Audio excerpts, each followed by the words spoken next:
This actually happened to real people. And it gets worse.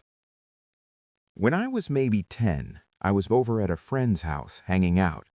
Her neighbor was out of town, and my friend was feeding the cat while they were gone. So my friend and I went over to feed the cat. Immediately upon opening the door, we heard someone walking upstairs. They were loud, heavy, slow footsteps, like didn't even sound human.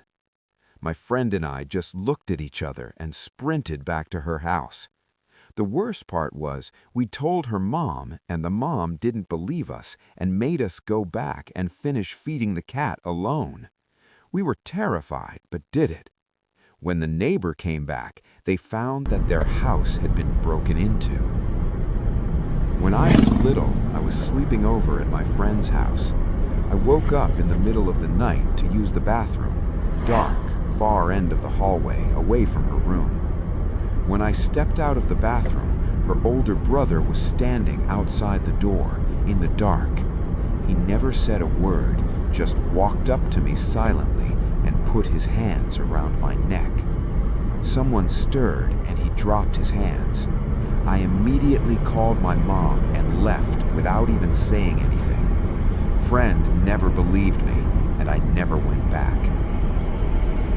2 days after I was assaulted by a man, someone left flowers on my doorstep without a note. If it was him, he knows where I live. My mom used to start at work at like 3 a.m., and she was up at about 2:30 having her coffee. I heard her up and went to see her. She joked that she heard something outside, and me, being a bit silly, opened the blinds up wide as a joke, and there was a guy just standing there, staring into the lounge room. That was creepy enough as it is, but what sticks with me is the fact he didn't run or really react for what felt an eternity. While I ran to get my old man and brother, apparently he just stood there and then slowly walked off. I was followed home once. I was 23 at the time. I'm female, and I lived a 5-minute walk to a busy bar area. I noticed him following me, and I went into a full-out run to get into my building. The guy also ran, but luckily by the time he got to the entrance of my building, the glass sliding door had shut, automatic buzz door.